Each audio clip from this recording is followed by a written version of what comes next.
Hello everyone.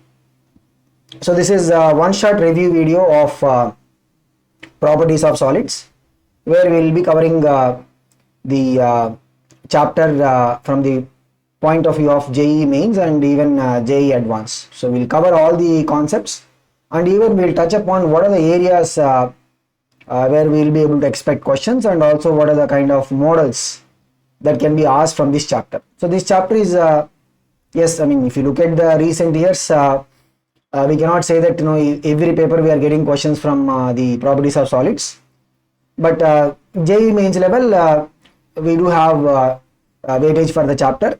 At least one question we may get per paper. Sometimes it happened that in the recent years we have not got question from the chapter. But when it comes to JEE advanced, right, we might be able to expect some linkage questions, like the concepts of elasticity or the modulus of elasticity can be attached to mechanics problem. Okay, so we will even see what are those kind of applications between these properties of solids and mechanics. But here, what do you mean by the properties of solids? So what we are going to cover in this chapter is the aspect of deformation of solids. Because properties of solids means we can have different types of properties, right? But here what we are going to cover is the deformation.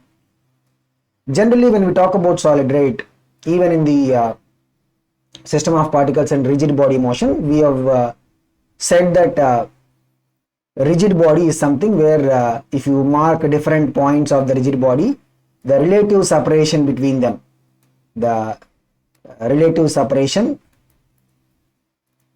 between different points will not change. That is what we have called as a rigid body. But the so-called solids, when we look at them, they can be deformed. Like even the marker in my hand, right? If I want, I can just apply a force and I can twist it or I can bend it.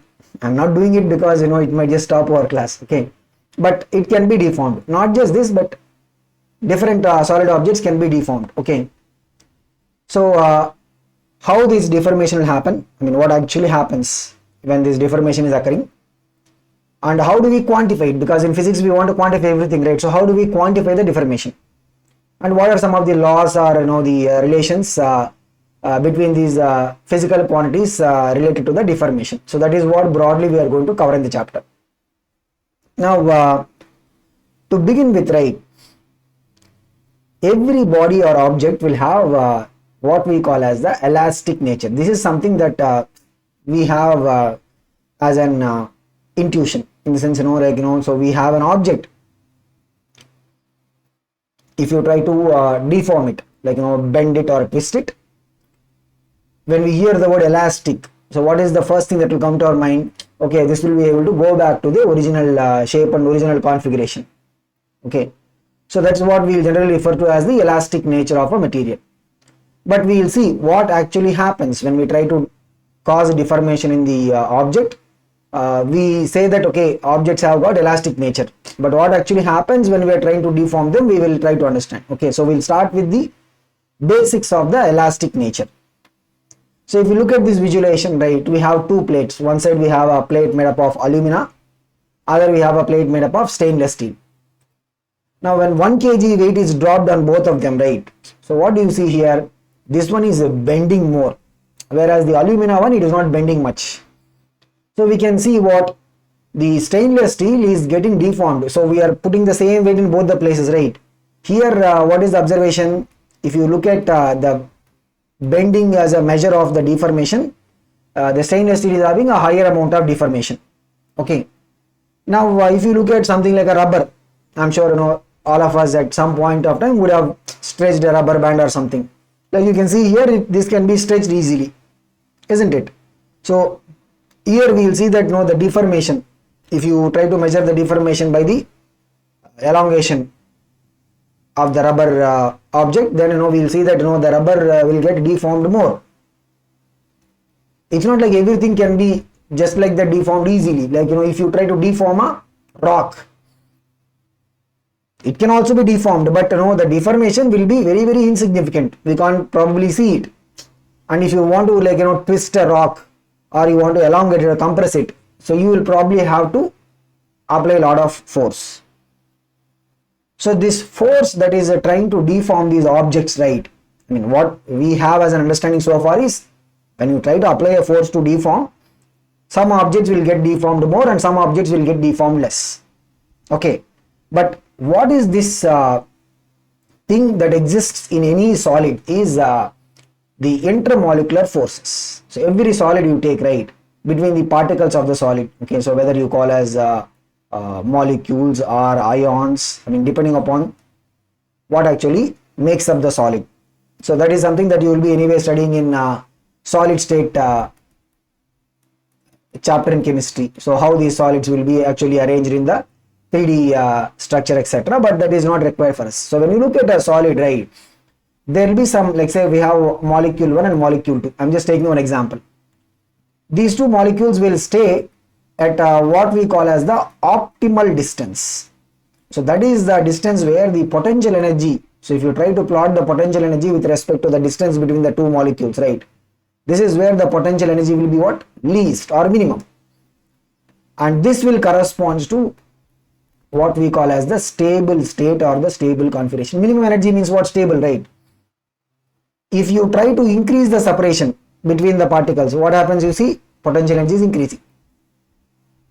Same way, if you try to decrease the separation, like, you know, the separation between them is decreased, then also what is happening? The potential energy will be increasing. So there will be a tendency for the particles to actually go back to that stable state, because that is where the potential energy is minimum.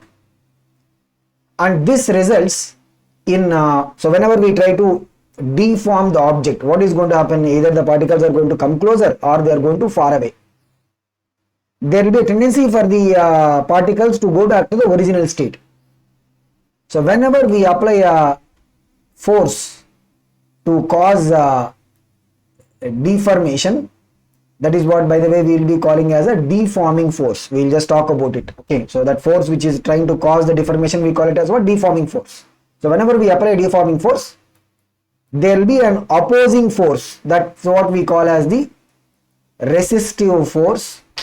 Or already in the case of spring, we used one word, like if you try to stretch a spring, or, you know, if you try to compress a spring, right, what is that opposing force that will develop in the spring? We call it as what? Restoring force. So what do we call it as? We call it as restoring force, right? So there will be that resistive force or restoring force which will try to make the particles to go back to the stable original state. Okay, so this is what actually exists in any solid that you take, irrespective of what is the constituents of the solid. Now, what is this deforming force? So deforming force, like you see here, there is an object. There is an object, independent object. I apply a force. What actually happens here? No, this object will start getting some acceleration. The acceleration value we can find by using F is equal to ma formula, correct? So if we just apply a force on an independent body, deformation will not happen.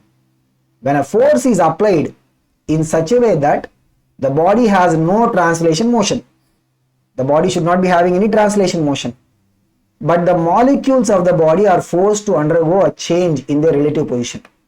For that, we have to have these possible scenarios. Look at it. If you, like, you know, fix one end of the rod and apply a force on the other end, the force can be like, you know, you pull it or you push it, either ways. Then what happens is, at the other end, fixed end, if you, like, you know, you attach a rod and you try to pull it, at the other end there will be a reaction force that will develop exactly in the opposite direction. If you look at it, it is like this. So we have a rod, one side there is a force F, other side there is a reaction force that is developed because the rod is attached to the wall or something. This way you will be able to cause a deformation. So in this case, what is going to happen? The rod can probably elongate. Okay, so if you try to apply the force like this, means rod will have a possibility of getting compressed. Okay, so here we are just talking about one type of deformation. So after some time we will discuss about what are the different ways, like, you know, deformation can happen in any general manner, but we will try to focus on three standard types of deformation. That is what we will limit our discussion to.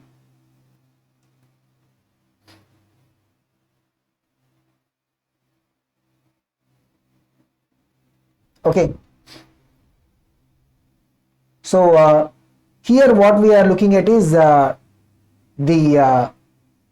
deformation that will be able to elongate the rod, or it will be able to compress the rod. Okay. So we are going to name this kind of deformation as one standard type. Okay. So we will see what are the other two types also as we go further into the discussion. So whenever we have the force applied in the body which will not give translation motion, but it will try to change the relative separation between the particles of the body, right? That is what we will be calling as a deforming force. Otherwise, in this case, you have an independent body, force F applied. You will not call the force here as the deforming force. Here the object is simply going to get accelerated. That's it. Okay. Now, when you have the deforming force, as we just discussed, right, there will be the forces that will exist between the particles. Why? Because when you try to increase the relative separation or decrease the relative separation, the particles are moving away from the stable state. So these forces that will try to bring the particles back to the original state, right, we'll be calling them as coercive forces. Coercive forces are the forces that will exist between particles of same nature or same type. So the coercive forces between the molecules of the object, right, they will offer resistance. Resistance means they will oppose the deforming forces. And the thing is, you have a rod. You try to just increase the length by some small amount. Then the resistive force, if you call it as Fr, this will be also small. If you create a large elongation or large deformation, then the resistive force also will be large. So this is, we can see like, a spring.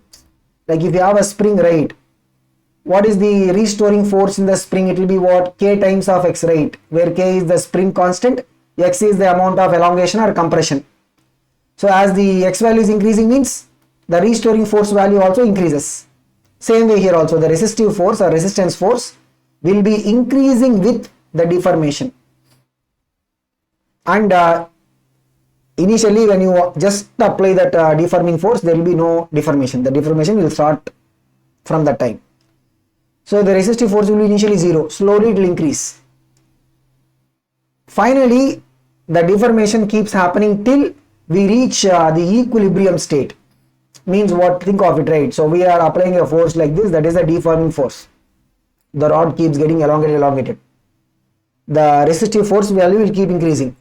You will reach a stage where the resistive force is able to just balance the deforming force. That state will be called as what? Equilibrium state. And during the process, what is happening? Deformation is happening or elongation is happening for this particular case. In our study, right, we will not study this transit. We will only be studying the equilibrium state. So we will not study the transit. We will only look at what is the final state of the equilibrium state. So if you look at the equilibrium state, means the deformation has already happened. In between we will not see. Okay, deformation has already happened. We will talk about what is the amount of deformation. Like in this case, we will talk about what is the elongation of the rod, like that.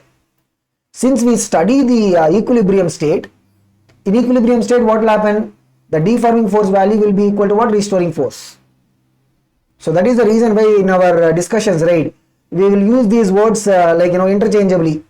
Sometimes if you see a definition saying restoring force, sometimes the same definition might be written by using deforming force. You should not be confused. Why? Because since we are going to study the final equilibrium state, both these forces will be equal to each other. They would have balanced. Okay. So this is about the restoring force. Now let us talk about the elasticity or elastic nature. Like you see the girl, very difficult to do something like that. Probably, I'm not sure about you guys, but if I try, definitely I'll probably break my legs or something. But yeah, so when you look at this girl, right, you'll say her body is very elastic. But how do we define this in terms of our properties of solids? So if you deform an object, right, the object or the body will have a tendency to regain its original size and shape once we remove the deforming force.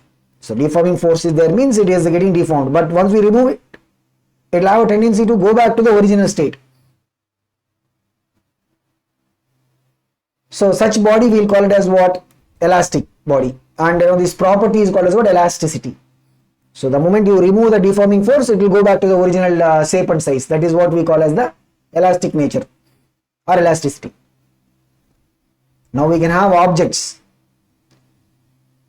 which will be able to completely go back to the original shape and size. The moment you release the deforming force, it will just go back to the original state as if nothing has happened. Such objects we call them as what? Perfectly elastic. It's an ideal case. We may not be able to find.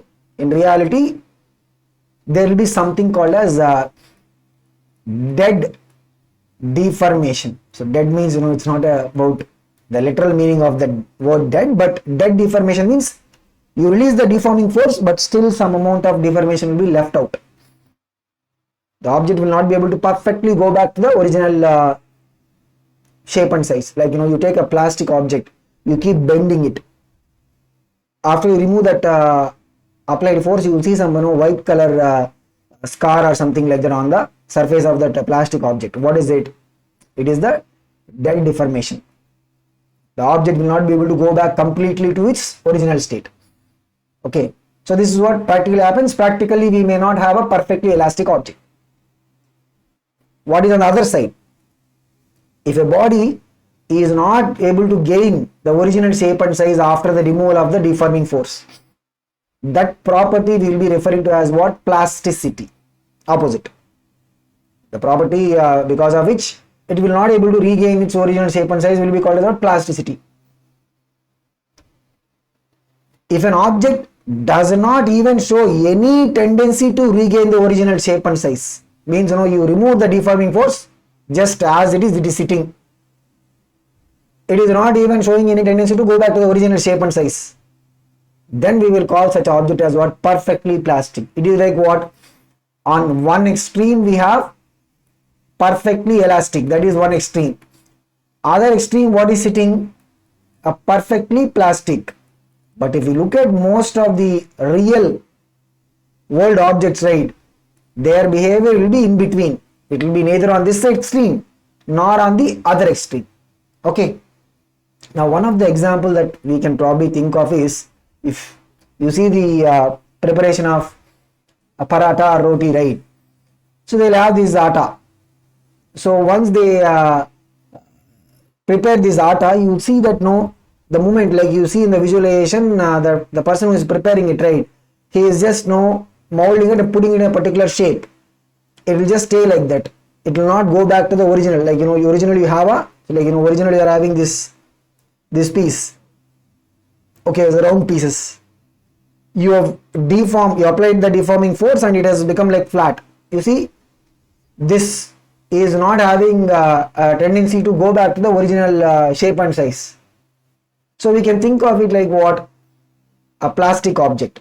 So it is not having a tendency to go back to the original state. Okay, so this is what is the elastic and plastic nature that will exist in each and every object. But the point is what? You will neither have an object on this extreme nor on the other extreme. The real world objects are what? They'll have both some amount of the elastic nature and some amount of the plastic nature. Now, okay, we understood. If you apply some deforming force, means the object will start getting deformed. And to oppose it, there will be some restoring force that will develop. Equilibrium will be attained finally. If you remove the deforming force, means that there is a tendency to go back, as well as for the real objects there is also a tendency to not completely go back to the original shape and size. So hence we talk about the elastic nature versus plastic nature. But how do we quantify the things related to the deformation study? And for that we talk about these two physical quantities. One we call as a stress, other we call as strain. So what are these stress and strain? These are the physical quantities that will be used to quantify the deformation. So how are we going to define the stress? So whenever we talk about the deforming force, right, you take any cross section of the object. You take any cross section of the object. If you apply a deforming force, means, because we are talking about what? The equilibrium state. So equilibrium state means the final state where the deforming force is balanced by the restoring force or the resistive force. If you take a cross section area, you see what is the internal resistive force that is developed. That is basically trying to bring the object back to the original state. This restoring force or resistive force, whatever we call it, divided by the cross section area. You take a cross section area of the object and you see what is the resistive force that is acting on the cross section. Divide force by area. That is what we will be referring to as the stress. Okay, so if you look at the way we have defined the stress, we have defined it by using what? The restoring force. But if you see the definition by using deforming force, so in some textbook they might write it by saying deforming force per unit area. We will also accept it. Why? Because as we said in the beginning itself, we are referring to the equilibrium state where both the force will be equal in terms of value. So what will be the units and dimensions of the stress? Look at it. It is what? Force by area, right? So we can say it is what? Newton per meter square, SI unit. And we can also use the Pascal, because Pascal is the SI unit for what? Pressure. Pascal is the SI unit for what? Pressure, correct? That is also the force acting per unit area. So we can either use Newton per meter square or we can even use Pascal. What about the dimensional formula? It is what? Force by area, right? What is force? mLT power minus 2 divided by area means L square. So what you will get? L power minus 1 will come. mL power minus 1, T power minus 2. Okay, so this is what is the units and dimensional formula for the stress. And stress, we are saying it is force by area. Force is a vector. Area is a pseudo vector. Why? Because we will see in some chapters of +2, right? We will define area as a vector. So we will refer to it as a pseudo vector, especially in the calculation of flux through a surface. Electric flux, magnetic flux. You can probably make a note of it. You will be able to understand when we go to the respective chapters. So area will be generally referring to as what? Pseudo vector, because we will assign, sometimes when required, we will assign a direction for the area vector. The direction for the area vector will be, if you have a plane surface, means the direction of the area vector will be normal to the plane. But what about the stress? Is it a scalar quantity or a vector quantity?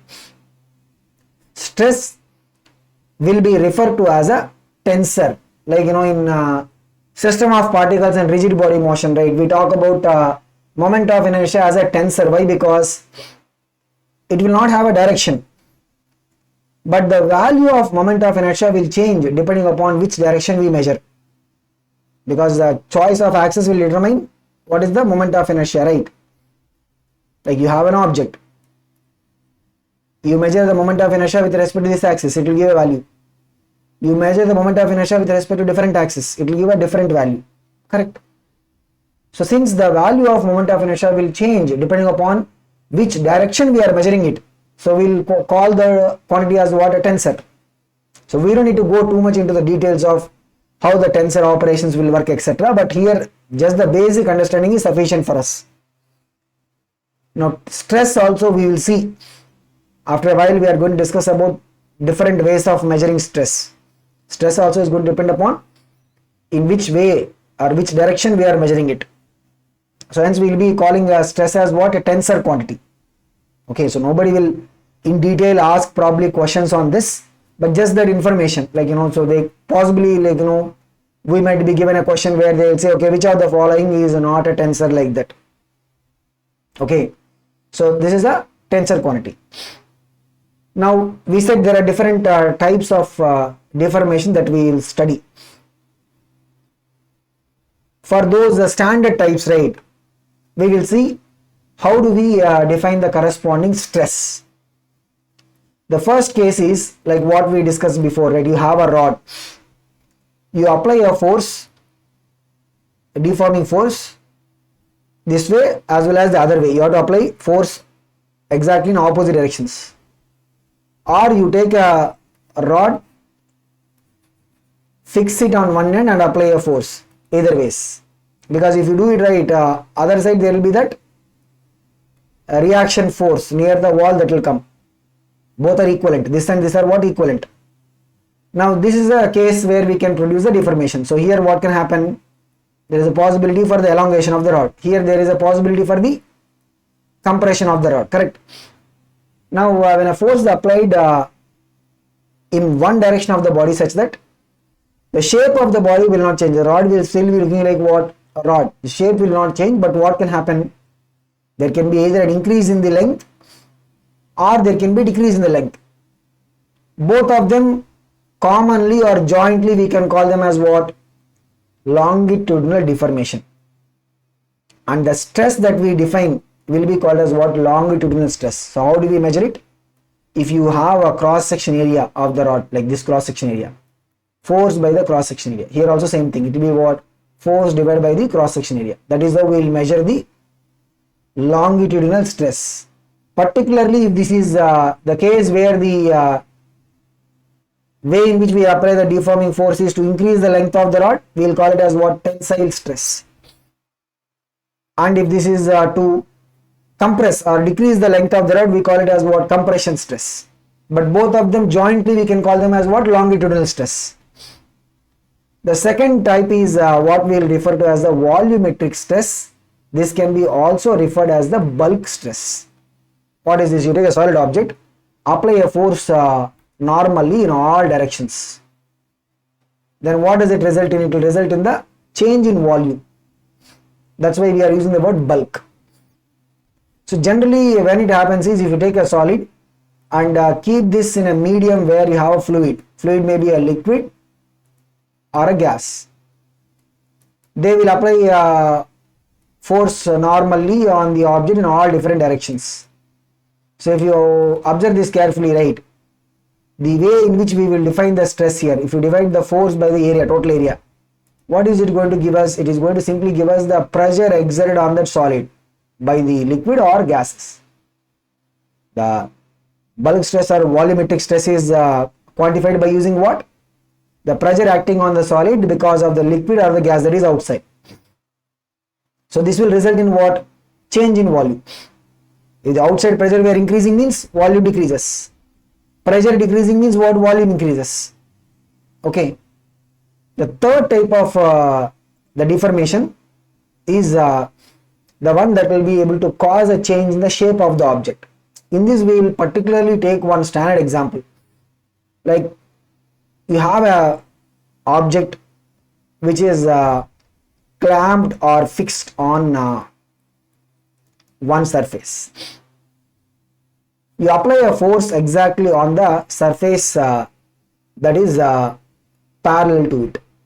Like so NM is the fixed surface, KL is the surface parallel to it. The deforming force that is applied tangentially to an object on the surface KL, then what you see is that KL will be having a relative motion. The KL will be moving with respect to the fixed surface. So here also how do we measure the stress? F is the force applied divided by the area of that surface on which we apply the force, F by A. So like if you have the original position of it can be like a cuboid. Take like this, we apply a force, what is going to happen? There is a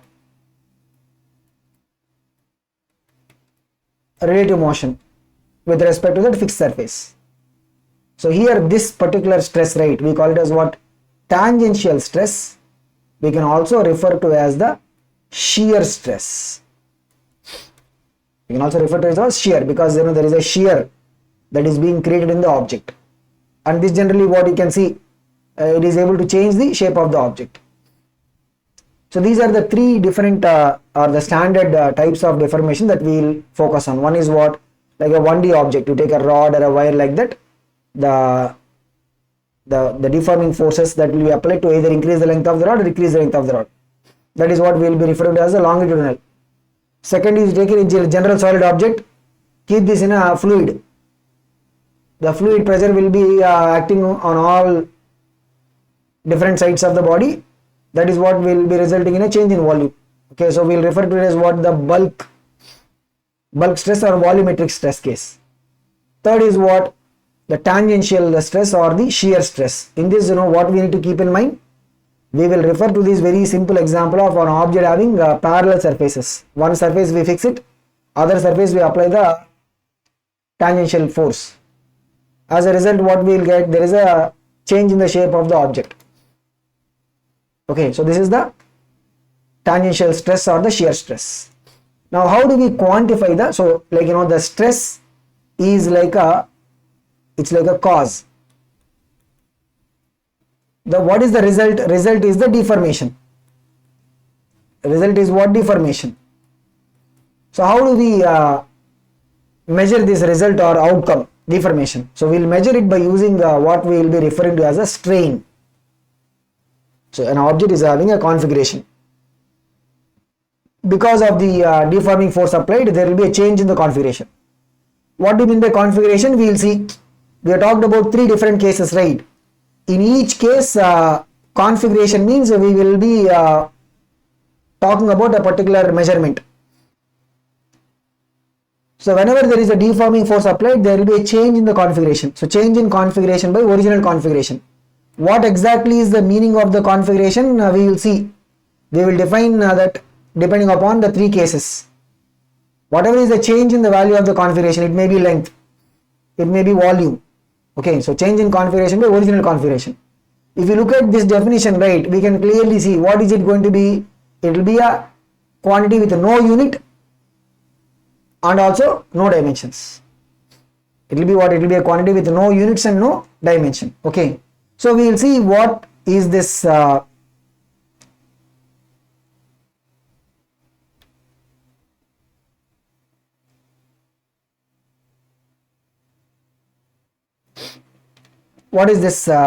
strain in each of these 3 cases.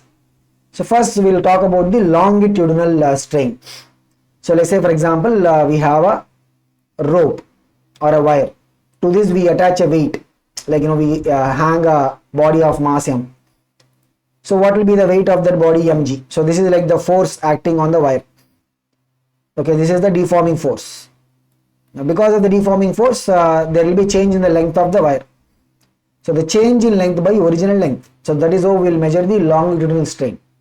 In this case, since it is increased, we can also call it as what? The tensile. Okay. Decrease means we can use the word compressional. But generally we will refer to as what? Longitudinal strain. And you can see here, change in length means what? It will be in terms of the length. Original length means what? It will be also in terms of length. So clearly we can see it will be what?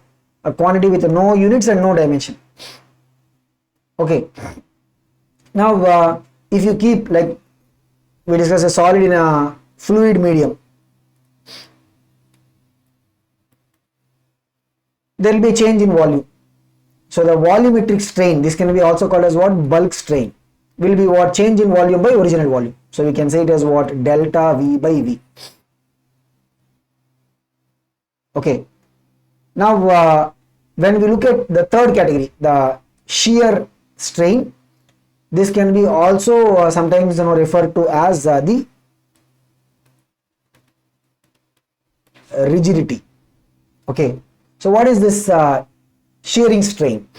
Like if you talk about applying a force tangentially on one surface while the other parallel surface is fixed, the angular displacement of the plane perpendicular to the fixed surface. So you see what is the angular displacement. So if you take this perpendicular line, let's say this is a perpendicular line, with respect to that, what is the angular displacement? So we can see that it can be quantified by using the theta value.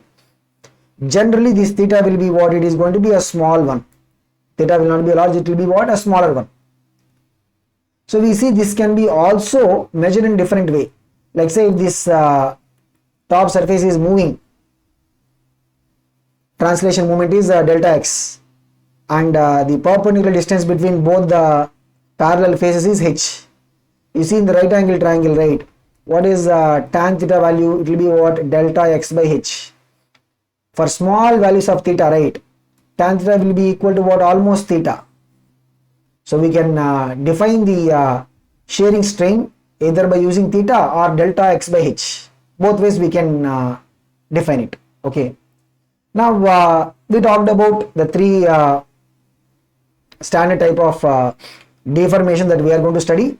One is for a 1D object, the change in length case, longitudinal. General object, change in volume case, bulk. Symmetric object is parallel faces. One phase is fixed, other phase we apply a tangential force. Shearing will be created, that is what will change the shape of the object. Three cases we talked about how do we define the stress and how do we define the strain. So when we say that no, stress is like the cause and strain is like the output, what we'll expect is there will be a relation between them, right? Like, in mechanics, what do we say? Force is the cause and acceleration is the output. So what is the relation between them? For an object which is having no change in the mass, F will be equal to what? M into A, right? That is the Newton's second law outcome. So we know that there will be a relation between the force and the acceleration. Similarly, we want to know if there is a relation between the stress and the strain. And that relation we will be knowing by using the modulus of elasticity. In fact, plural we can say moduli, but we can also refer to it as modulus of elasticity. So here we will talk about three types of modulus of elasticity. Why? Because we have three different cases of the stress and strain, right? So we'll talk about three different types of modulus of elasticity. So we'll just go one by one. Before we go and look at the relation, right, we will see what is this law which will talk about the relation between the stress and strain. If you look at any law, like we talked about already certain laws, Newton's first law, Newton's second law. What is the law? Law is something which will not have any mathematical proof, but it will be accepted as truth because the experimental observations support it. So law is something that we accept as truth until somebody comes and disproves it. Now the thing is, if you have small values of strain, typically like less than 1%. Less than 1% means what? Look at it. For the longitudinal case, what we said, strain is what? Delta L by L. If you multiply this by 100 means that is in terms of percentage, right? So for small values of strain, typically less than 1%, the stress will be directly proportional to strain. So this Hooke's law, when it is valid only for the small values of strain. If the strain, because strain quantifies what is the deformation. If the strain is large, then the Hooke's law will not be valid. So what is it? Stress proportional to strain. We can make this into equation, right? Proportional relation means we can make this into equation. What is it? Stress is equal to a constant. This constant E is what we will be referring as the modulus of elasticity. What is this E going to be called as? Modulus of elasticity. And this one, right, will be a property of the material. It does not depend upon the size or shape of the body. So here, look at it. What is the E expression? We can take the strain that side, right? So it will be what? Stress by strain. That is the modulus of elasticity value. We will have three types depending upon each of the three cases we have seen. But like say in case of the longitudinal deformation,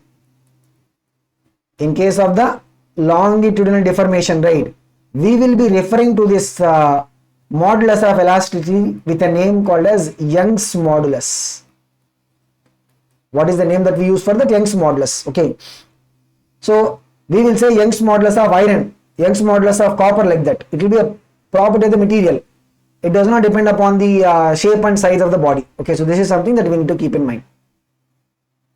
Now we will see what are these three different types of modulus of elasticity. Like we said, in the case of the longitudinal deformation, we will refer to it as what? Young's modulus with a symbol Y. The symbols are also important. Why? I will tell you, because we will see some relations between these modulus of elasticity, the empirical relations. Okay. The other one is the bulk modulus of elasticity, that is represented by the symbol K. So this is in terms of what? The bulk or volumetric deformation. The third one is the modulus of rigidity. This is in terms of the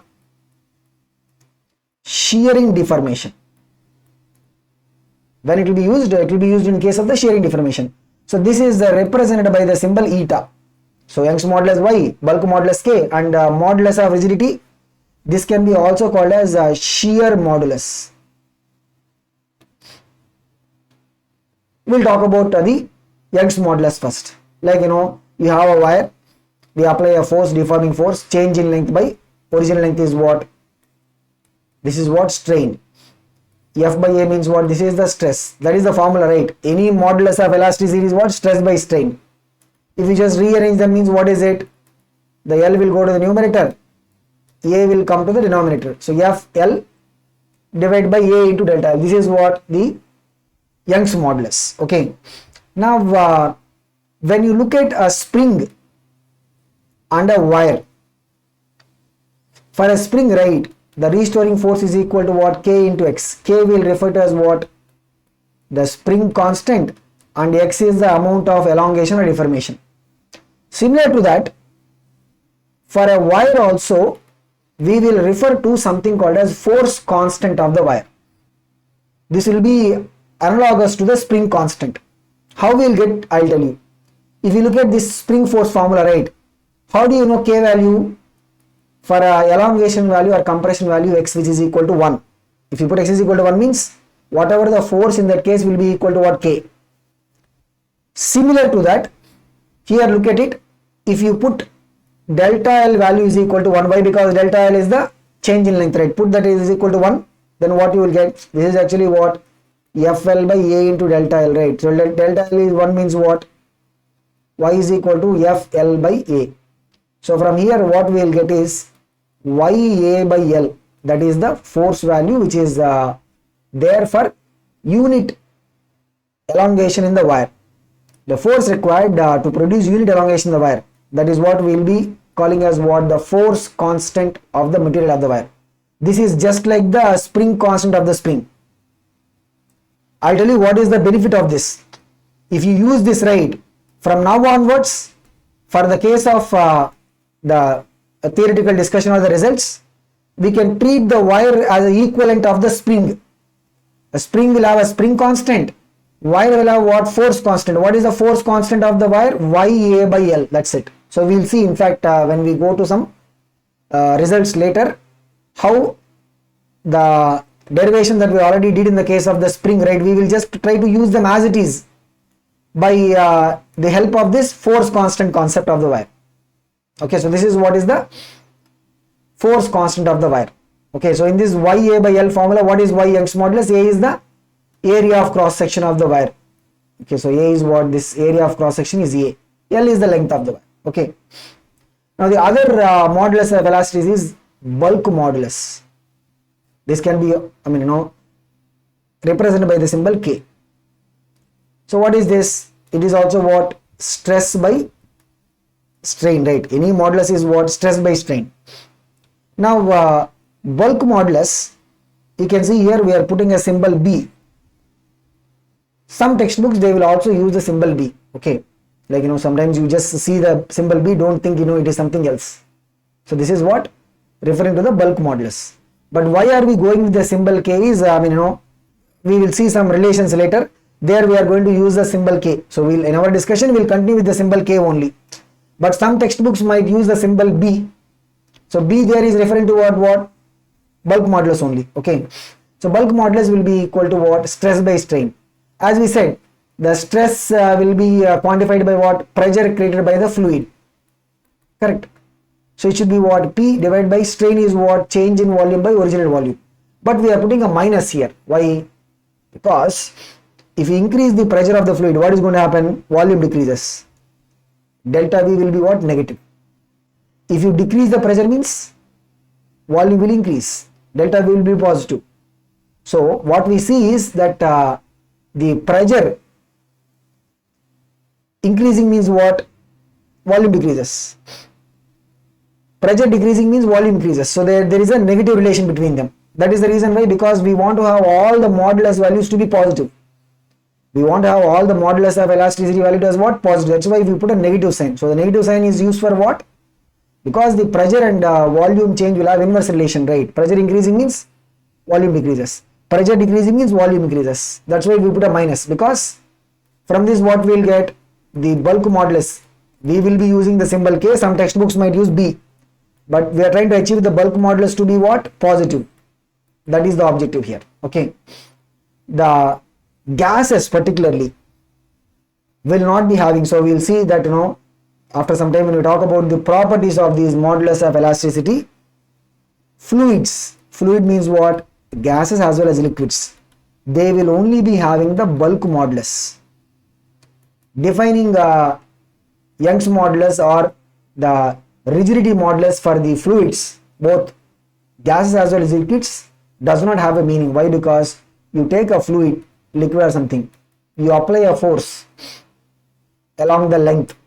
That's what we will refer to as the longitudinal case, right? What is going to happen? The fluid is simply going to flow. That's why we call it as fluid, right? Shearing also will not have a meaning here. So the only meaning that will be there is what? When you apply a pressure means there can be a change in the volume, because, you know, fluid, whether it is a liquid or a gas, that also will have volume, right? So we will be using bulk modulus elasticity in the case of the gases as well as the liquids. What will be the values of these? Like if you take gas particularly, under isothermal conditions, the elasticity, modulus of elasticity, which is the bulk modulus, will be just equal to pressure of the gas. Adiabatic conditions means it will be what? Gamma times pressure of the gas. What is gamma? Gamma is the ratio of the molar specific heat capacities of the gas, Cp by Cv ratio. So we will see this in the kinetic theory of gases as well as in the thermodynamics chapters. This comes in chemistry also, okay, the Cp-Cv relation, etc. If you take a general gas which satisfies this relation, PV power x is equal to constant, the bulk modulus of elasticity in that case will be equal to x into pressure. Why? Because generally if you look at it, right, isothermal means what? PV is equal to constant. We can put it like what? PV power 1 is equal to constant. That's why it is what? 1 into pressure. Adiabatic means what? PV power gamma is constant. That's why you see whatever is the power term in the volume is becoming the coefficient. The modulus of elasticity in the case of the adiabatic condition is what? Gamma times P. In case of a general process where you have the relation as what? PV power x. X may be any value. In that particular process, what is the modulus of elasticity value? It will be x times P. The thing is, you know, for the gases, modulus of elasticity value will depend upon also the process that the gas is undergoing. Okay. Now, the reciprocal of the bulk modulus is what we will be referring to as the compressibility factor, or simply compressibility. So compressibility is what? Reciprocal of the bulk modulus, 1 by K. Bulk modulus I means compressibility less. Bulk modulus less means compressibility will be more, vice versa. It's just reciprocal. Now the third modulus is the modulus of rigidity. We can also call it as shear modulus, eta. Okay, so it is defined as what? Stress by strain. In this case, tangential stress divided by the shearing strain. So what is the tangential stress? If you apply a force F, the area of the KL surface is A, force by area divided by what is the shearing strain, that is the angular displacement. So look at it, what is it? F by A into theta. Okay, so all these modulus of elasticity, whether we talk about the Young's modulus or the bulk modulus or the modulus of rigidity, all of them, right?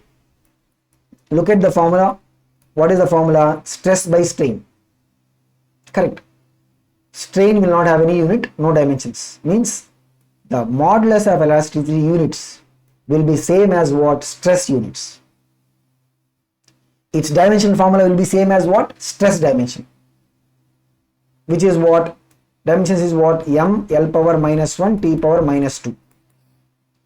Unit is what? Newton per meter square, or we can refer to as what? Pascals. Okay, so this is about the three different types of modulus of elasticity, which will give the relation between the stress and strain in each of the three cases. Now we'll look at some of the important properties. For solids, we can define all the three types of modulus of elasticity. We can define, the Young's modulus, we can define the bulk modulus, we can define the rigidity modulus. Liquids and gases, as I said before, right, only bulk modulus can be defined because they have the property of flow. They will flow when a force is applied. That's why, the Young's modulus as well as the rigidity modulus will not have a meaning. If you say a perfectly rigid body means what? Strain is 0. Rigid means what? No deformation. Strain will be 0. Any type of strain. In that case, what will be the modulus of elasticity? What is the formula for the modulus of elasticity? Stress by strain. Right? We are saying strain 0 means the modulus of elasticity will be what? Infinity. For a perfectly rigid body, we will not have a perfectly rigid body. But if there is a perfectly rigid body means, for that the modulus of elasticity value will be equal to what? Simply infinity. Okay. And when we will be using this Young's modulus in case of the longitudinal deformation. What is this? Y is equal to longitudinal stress by longitudinal strain. Y is small means what? Strain is more. Means we can elongate the wire more or we can compress the wire. So whenever there is a smaller value of Y, the material will be more ductile. Ductile means what? The particular thing can be drawn into very thin wire. Correct. That is the property of the metals, right? We'll say metals are what? Ductile. So if the Young's modulus is less means the material becomes more ductile. So it will be offering less resistance when you are trying to make this into a thin wire. Similarly, when the substance is having a small K value, so K is what?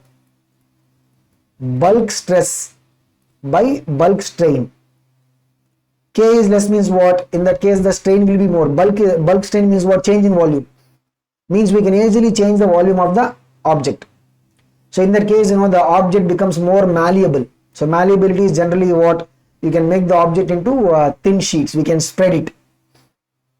So if you want to decide which is a good material for making into thin wires or for making of the wires, we will have to focus on what? The Young's modulus, because Young's modulus less means the material will be more ductile. Okay. Sometimes, we can expect some theoretical questions from here. Now, on what other factors the elasticity modulus will be depending upon? Like if you hammer or roll, like you take an object, you keep hammering it. What is going to happen? The particles will become more closely packed. Okay. As a result, what is going to happen? The particles will be more attracted to each other and more cohesive forces will exist. Now, when you try to deform, it will be difficult for the deformation to happen, which means what? In that case, the corresponding strain will be less. We cannot deform this object much. Strain is less means what? Always remember, any modulus is inversely proportional to strain. Strain is less means what? The corresponding modulus of elasticity value will be high. Similarly, there is a heat treatment. This is something that you might study in the metallurgy chapter in +2 chemistry. There is a heat treatment called as annealing. Annealing is, when you do the heat treatment of the solids, the crystal type can change, where the substance can form a larger crystal size. Larger crystal size means there will be voids or spaces in the crystal. The particles will move far away. Inside the crystal, the particles will be moving far away. Means what? If you try to apply a deforming force means, since they have moved away, we can have a higher value of strain. We can achieve higher value of strain. Strain is high means what? Look at the relation. Any modulus of elasticity is inversely proportional to strain. Strain is higher means what? The modulus of elasticity will be less. Similarly, if you add some different material, like impurities you add means, depending upon the way the impurities interact with the original material, sometimes the modulus of elasticity value might increase. Sometimes the modulus of elasticity value might actually decrease. It depends upon the nature of the impurity. But with temperature, right? If you increase temperature, what happens? Same thing. the particles will move relatively farther. Now it will be easy for the deformation to happen. So increased temperature, what is going to happen? Strain, we can create more deformation now. Strain will be more. Strain more means, look at the relation. What is the relation? Strain inversely proportional to what? Modulus of elasticity. Strain is more means the modulus of elasticity will be what? Decreasing. So this is in terms of the other factors that can affect the value of the modulus of elasticity, because we said modulus of elasticity is a property of the material. We'll say Young's modulus of steel, Young's modulus of copper, like that. But by hammering or rolling, we can increase it. By annealing, the value will be decreased. Impurities means sometimes it might increase, it might decrease also. Temperature, if you raise, means for all of them, the modulus of elasticity value will be decreasing. Okay. So if you look at a wire case, generally what we said, you have a wire, the force acting per unit cross section, that is what we have taken as the stress. But when you create a elongation or compression, right, practically what we see, this area of cross section, this area of cross section will change. How do we know it? We can see it, right? Like if you take a wire, elongate it, what do you see? Area of cross section decreases. Compress it, what do you see? The area of cross section increases. So this deformation we will be referring to as what? Lateral. So what we will be referring to it as a lateral deformation, like that. So the relation between the two types of deformation, longitudinal and lateral, is given by a ratio called as what? Poisson ratio with a symbol sigma. So lateral deformation will be given by the lateral strain, which is what? Delta R by R. If the radius of cross section is what? R, assuming it is circular in shape, delta R by R gives us what? Lateral strain. Already we have a formula for the longitudinal strain, delta L by L. But when we are putting down the formula, we will use a negative symbol. Why? Because here you see length increasing means what? Radius decreases. Length decreasing means what? Radius increases. So they actually operate in negative sign. Okay, so why? Because they both operate in opposite sense. So if the length is increasing means radius decreases. Length is decreasing means radius will be increasing. If one of them, delta R positive means what? Delta L negative. Okay, so delta R negative means delta L will be positive. So in order to make sure that we adjust for that negative relation, that we will put a minus there. Minus of lateral strain, that is what? Delta R by R. R is the radius of cross section, divided by delta L by L. Okay. Now this Poisson ratio will be important to understand the nature of the material. Theoretical values, right, for the Poisson ratio can be between -1 to 0.5. So we are not going to get into the details of how these values can come, but we'll just take it like a standard result. But practically, if you see, the values will be between 0 to 0.5. And there is an importance for this 0.5. So we'll see what is the importance of the Poisson ratio being 0.5. So if we take the wire like a cylinder, right, what is the volume formula? Pi R square into L.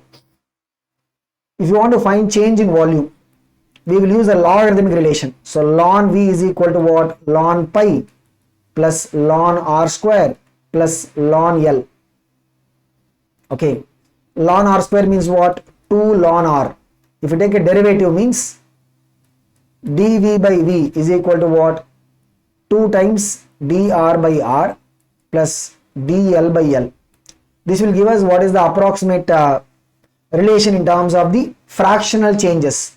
Delta V by V means what? Fractional change in volume. So why the derivative relation we can take means, because here the delta V by V or delta R by R or delta L by L, all of them will be what? Very small.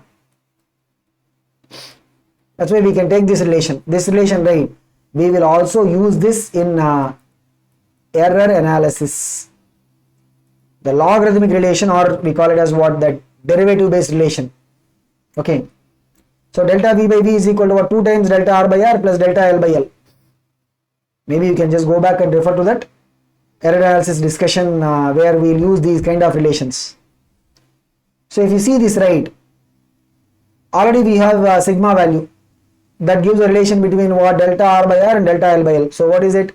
Minus delta R by R divided by delta L by L. So from here what we'll have, delta R by R is equal to what? Sigma into delta L by L, minus will come. Just substitute this in that formula. So what is it? Delta V by V is equal to what? 2 times, in place of delta R by R, what we'll keep?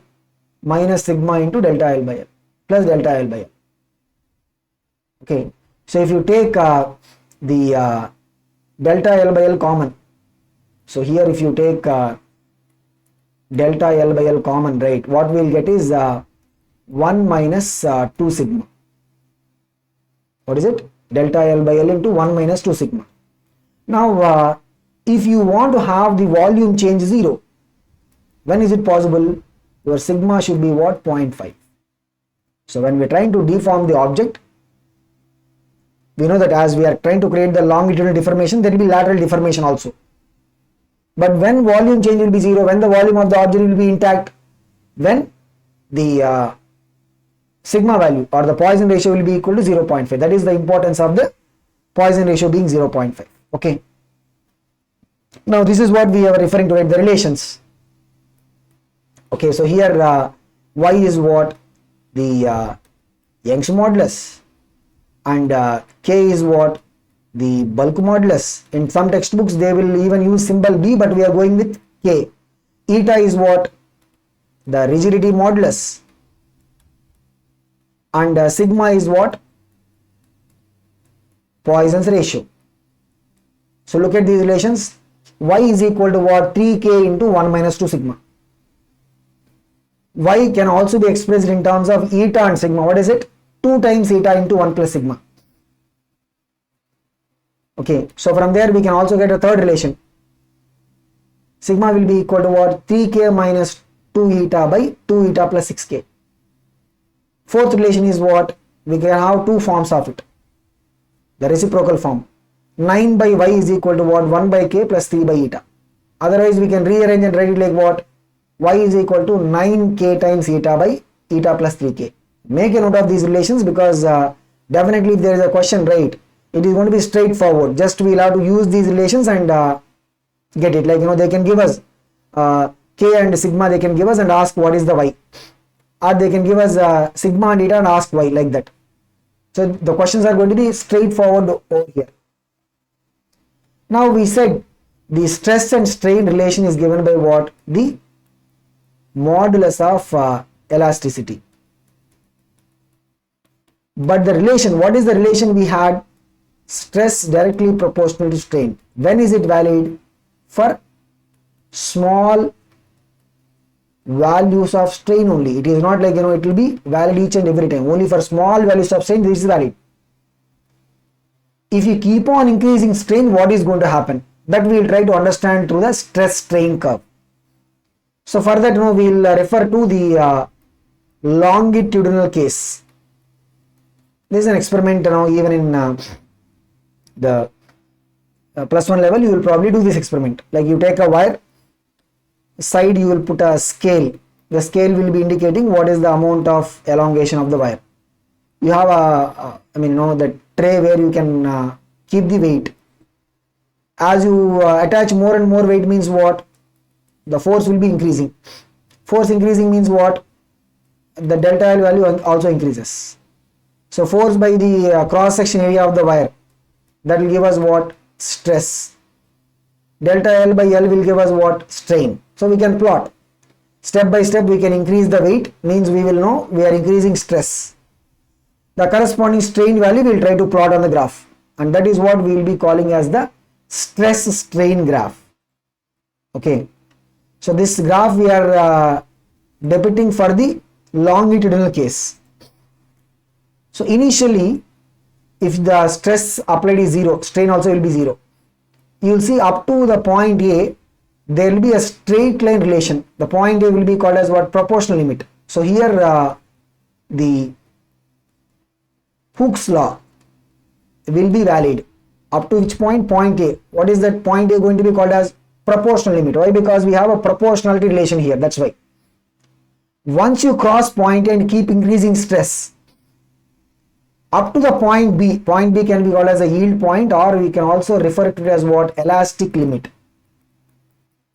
Up to the point B, we release the deforming force, means we just remove all the weights. Stress becomes zero, right? So the wire will be able to go back to the original length. The reason why we are calling it as a elastic limit is up to that point, the material will be able to show the elastic behavior. It will be able to go back. But once you cross this point and increase the stress further, means there is going to be some amount of permanent set. Previously we referred it as what? Dead deformation, like that, right? So now we will be calling it as what? Permanent set. Permanent set is what? The strain that is left behind in an object even after the stress is made zero. Okay, so that is what we will be calling as the permanent set. You can see here it is given by what? So from say point C, we suddenly make the stress as what? Zero. Then there will be some amount of permanent strain that is left out. Like you have a rubber band, keep elongating it. After some time you see, right, the length of the rubber band would have increased a little bit beyond its normal value. That is what we are calling as the permanent set. Now further you keep on increasing the stress rate, you will reach a point D. The point D will be called as the point of ultimate strength. After this point D, you will see some very interesting thing. After this, you see how we are plotting the graph. We are actually decreasing it, because y coordinate is what? Stress rate. After point D, we are decreasing the stress, but strain keeps on increasing. Strain is keep on increasing. So it's like what? The wire is going to keep on increasing its length even if we are removing the weights. This will happen till we reach the point E, which we call as a fracture point, or we can say a breaking point. The point E can be called as what? The fracture point or breaking point.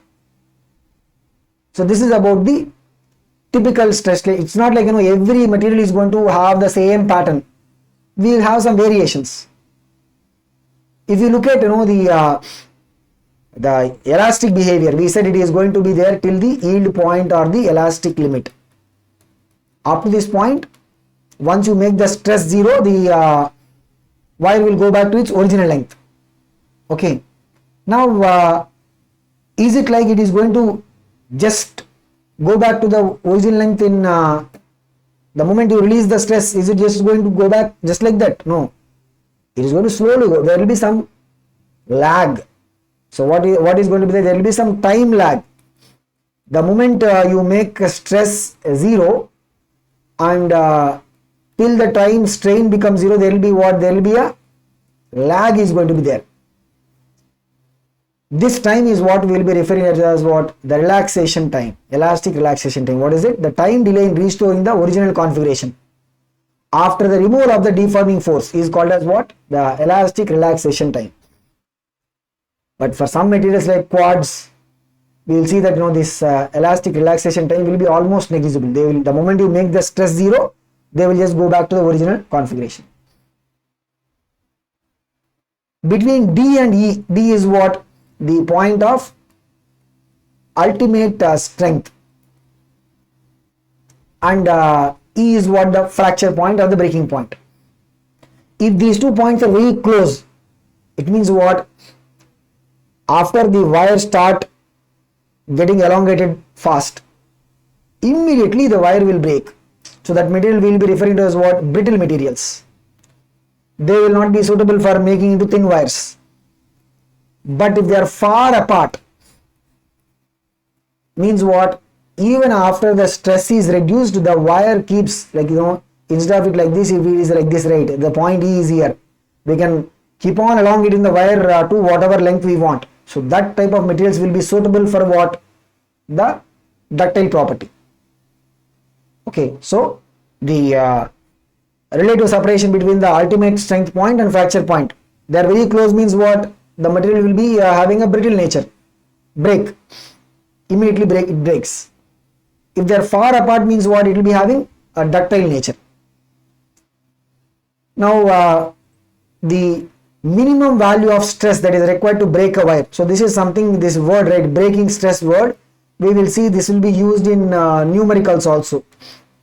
The minimum stress that is required to break a wire will be called as what? Breaking stress. Like you take a wire means there is a restoring force inside the wire, divided by the area, that will give us the stress. What is the actual stress? If this stress is less than breaking stress means the wire will not break. If the actual stress is more than breaking stress means what? The wire will break. Okay, so the breaking stress value is like a benchmark. So whenever cables are being operated, like a lift cable or something, they have to ensure that there is some safety limit. We'll talk about it. Okay, but the breaking stress will be fixed for a material. Depends upon what? It depends upon the nature of the material. But the corresponding breaking force will change. Why? Because stress formula is what? Force by area, right? Depending upon what is the area of cross section, force value will change. Like we can even see some numericals. Like they will give a wire. In a wire, right? What is the restoring force? That is the tension force in the wire. The wire, what is the restoring force inside the wire? That is the tension force, right? So they will ask us to check when the wire will break, etc. When the wire will break, the actual stress, which is the tension force by the area of cross section. Actual stress is what? Tension force by the area of cross section. Okay, it will break when it is more than or equal to the breaking stress. Correct. Now as I said, safety factor, it will be what? Breaking stress value by the working stress. Working stress means this is the actual value. You see, when breaking stress is high in comparison to working stress, this high means what? Safety factor also will be high. So we require to have, generally when you are operating a cable for the lifting of the weights or the lift cable, etc., we want to have a high value for the safety factor. The breaking stress should be very large in comparison to the working stress. If it is like around 1, then it is like we are in big danger. Why? Because for whatever reasons the wire might just get snapped. Okay, so this is about the safety factor that needs to be taken care of. And as I said, right, there can be some questions linking the concept of breaking stress to mechanics. How they can give a wire attached to weight, or they can give an arrangement like this. So from mechanics, right, we can find what is the tension in each of these wires. These problems we have done in already in Newton's laws of motion. Using the tension force divided by the area of cross section of the respective wire. Here it is a steel, here it is a brass wire. We can find what is the stress. And from here we can check, they are asking a question, which wire will break, like that. So we will be able to check, because for a wire to be broken, the actual stress should be more than or equal to breaking stress. Okay, so like this we can have problems relating the properties of solids to the mechanics. You can even have some objects moving also, but the point is what? When I talk about a rope, the restoring force that we use in these formulas, right, will be what? It will be the tension force in the rope. So in mechanics problems we can have any type of different arrangement of objects where we have to find the tension force, and the tension force is the one that will be used in the stress formula. That's it. Now we said no, every material will not have the same like point A, point B, all these things might not just come like that. Like you see here, this is a graph for the tissue of aorta, which is present in the heart. Not only that, even for rubber also we will have similar behavior. Like rubber, right, we can just keep on pulling it up to like many times its original length. And the moment we release it means it will be able to go back to the original length. You will not have that elastic limit coming very soon. Elastic minimum is going to be very farther. Like you see here, we can keep creating very large strain values, and still the moment you release the stress, the object will be able to go back to the original shape. Substances like this, right, whether it is a rubber or the tissue of aorta in the heart, we call them as elastomers. They can be stretched to several times of the original length. We can create large strains and still have the elastic nature. Like this we can have the shape of the stress strain curve. It is not like for every object. Probably the one that we have drawn is for a typical metal like a steel or a copper. Metal means referring to the alloys also. But for the other materials we can have a different type of the stress strain curve. Okay, so this is about the elastomers. So what are elastomers? The materials which can be extended or elongated up to several times of the original length, but within the elastic limit. That is important. Means what? The moment you release the stress, they will go back to the original size. As we said, right, the stress made to zero and strain becoming zero, there is a time lag. As a consequence of this, right, this is what we call as the elastic after effect. Means we release the strain, we release the stress. Strain is not going to become zero immediately. The wire is going to just adjust its natural shape and size in some time. That is what we even called as what? The relaxation time. As a result, what happens is, even before the strain becoming zero, first we applied a stress. It will get a strain. We release the stress. Strain has to become zero, but it will take some time. Even before it has become zero, you applied the second, another different stress value. So this is a new stress, right? The new stress will create its own strain. Plus there is already some remaining strain in the wire that has not become zero yet because of this elastic after effect.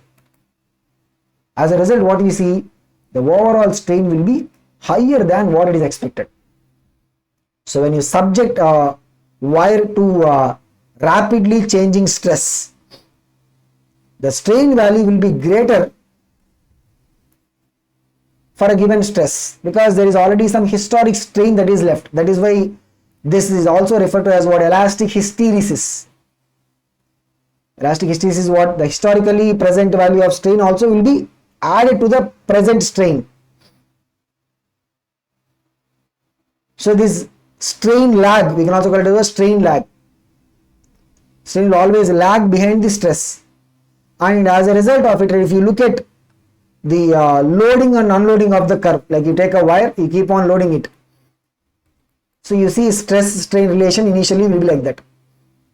From point B, if you are unloading, it means it will not come back in the same path. It will not come back like BAO like that, it will not come. It will come in a different path. Why? Because as we said, right, this is the actual strain. This is what expected. When you're coming back, the actual strain you can see here from this relation, actual strain will be more than the expected. It will come in a different path. So this is forming like a loop. The loading curve and unloading curve will be different. And this loop is what we will be referring to as what? The elastic hysteresis loop. Some amount of previously developed strain is left out. And this area inside the loop, right, this will quantify what is the energy spent or energy lost in this loading unloading curve.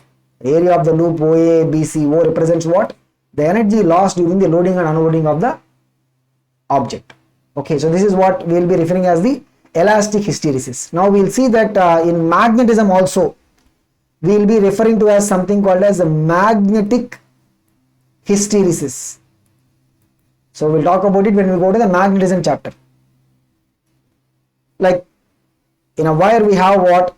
The restoring force, which is an elastic force. Or wire means any solid object. The restoring force are what? Elastic forces. So they will have a potential energy. They will be having a potential energy. So how do we measure what is the value? Because every force, right, will have a potential energy if it is a conservative force. That's when we will define the potential energy. Okay, so the potential energy will be defined for the restoring forces which are elastic in nature, because they will be also what conservative. Like we have example of a spring. Remember, we have the spring potential energy formula. What is it? If the spring constant is K, what is the potential energy of the spring? Half K into x square.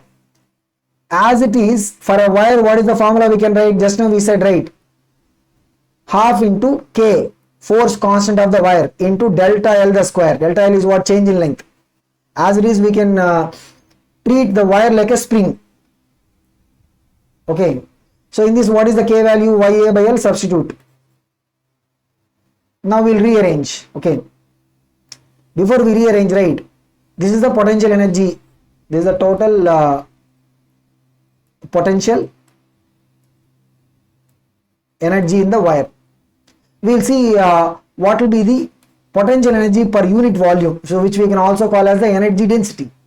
So what we have to do?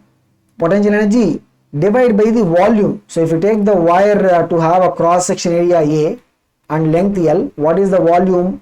Volume in this case will be equal to what? A into L, right? So divide the potential energy by the area. This will give us what?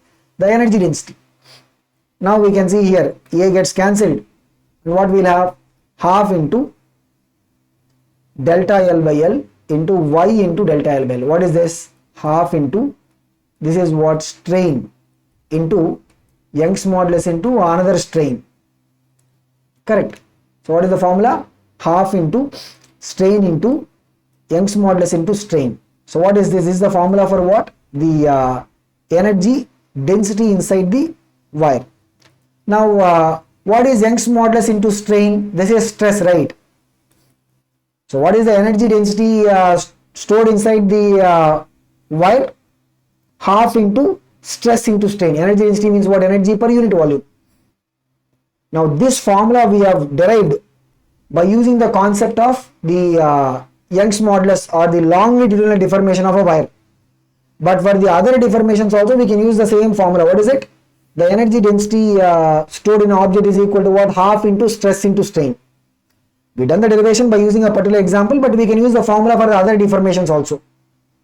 Okay, so this is what is the potential energy stored in a stretched wire formula, but the formula can be used in the case of the other deformations also. Okay, so what is the formula? Final formula is what? The potential energy density is what? Half into stress into strain. Now this is about the things that we need to cover in terms of the relations between the stress strain. Within the proportional limit we have the Hooke's law. Once we cross it, we have a different behavior shown by different materials. And how do we calculate the potential energy corresponding to the elastic forces which are conservative in nature, the restoring forces inside the solid objects? So in the end we will see some standard results. So some of these things are related to the other chapters also.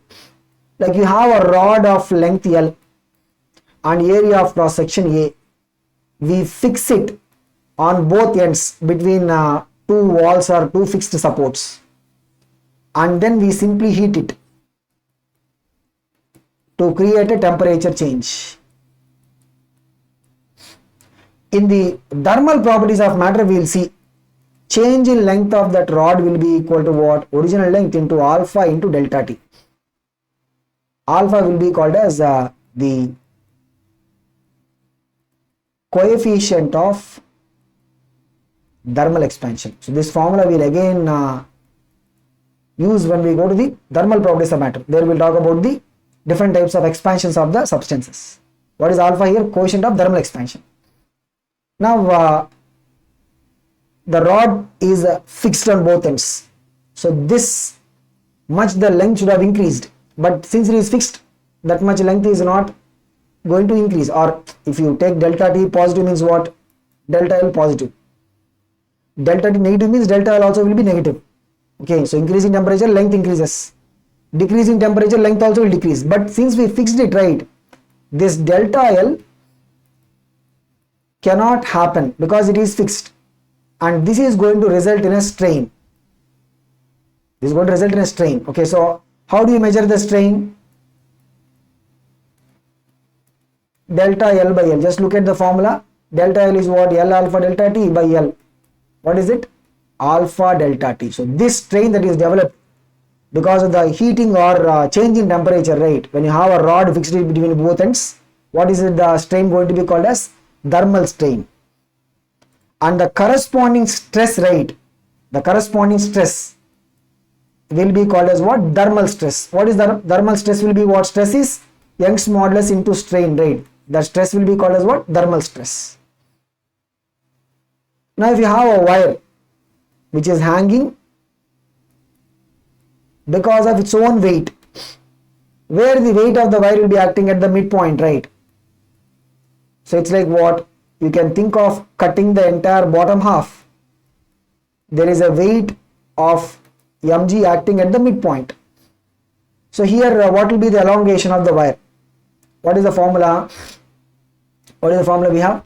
Young's modulus is equal to force by area of cross section divided by strain delta L divided by what is the original length? We take only L by 2. Why? Because the weight of the body will be acting at the midpoint. Now from here we will try to just calculate delta L value. So y is equal to what? Mg means what? Rho into A into L. A gets cancelled.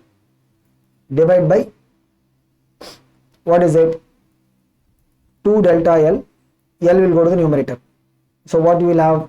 Y is equal to rho L square G by 2 delta L. We are looking for delta L, right? What is the delta L value? So from here delta L value is equal to what? Rho G L square by 2y will come. This is the elongation in the length of the wire because of its own weight. So here the force weight of that wire will be acting at the midpoint. So the entire half, for the sake of simplicity calculation, we can also do the same problem by using integration approach. We can take small elements of the wire and see what is the elongation in that. Because at each and every cross section of the wire, because the wire is having weight, right? Each and every cross section of the wire, tension is going to change. Tension will not be constant. Okay, so this is another standard result for the elongation of the wire because of its own weight. Next we have bending beam. So this is a standard example that is also there in the NCERT. So if we take a beam of length L, total length is what? L. Depth or we can also call it as a height D, and breadth, sidewise breadth is what? Sidewise breadth is B. If you put a weight W at the center, then the beam will actually bend. The bending of the beam, we can quantify this by using what? How much that central line will come down, delta. Delta is what? How much, by how much the central line is coming down. So what is the result for this? W into L cube by 4B D cube into Y. That is the value by which the central line will come down. Now whenever we use the beams to construct the bridges, etc., our objective will be the bending should not be much. So our purpose will be what? To always reduce the bending. Look at how do we reduce delta. See, where is the Young's modulus coming? Denominator. So large Young's modulus means what? The bending will be less, delta will be less. So higher the Young's modulus, delta will be less. That is one thing. So our choice will be to choose a material which will have a higher Young's modulus to make the beams of the bridge, etc. Once we fix the material, like we have chosen copper or we chosen stainless steel because of cost consideration, etc., then look at the formula again, right? Length we cannot change much. Why? Because whatever is the bridge length, we have to create the bridge length, right? We cannot escape. The things that we can change are B and D. What are the things we can change? B and D. So you see here, denominator it is coming as just B, but D it is coming as what? D cube. Means increasing the depth will be more effective. Why? Because if you double D means what? Denominator will be what? 2D the whole cube. just look at the formula, WL cube by 4B 2D the whole cube into y. If you double the d value means 2 cube is what? 8. So denominator we are getting a factor 8 if you double the depth. Whereas if you increase the breadth is coming as just b, right? If you double the breadth means what is it? Omega or WL cube divided by 4 into, in place of b what we are going to keep? 2b. If you double the depth means we see that denominator will get a factor 8. If you double the breadth means we just get a factor 2 in the denominator, extra factor, which means what? Increasing the depth will be more effective in reducing the bending than increasing the breadth. Okay, so these kind of questions also can be asked in relation to what? Bending beams. Okay, so we have the Young's modulus to be higher, that is the first preference, because Young's modulus I means what? Delta will be less. Between depth and breadth, preferably we want to have a higher value for the depth. Why? Because the denominator we have a d cube factor. So this is what we need to broadly look at in terms of the properties of solids. You can practice some questions and even look at the past year JEE mains as well as JEE advanced questions and see how the concepts will actually be asked in terms of examination point of view. So we'll see in another chapter.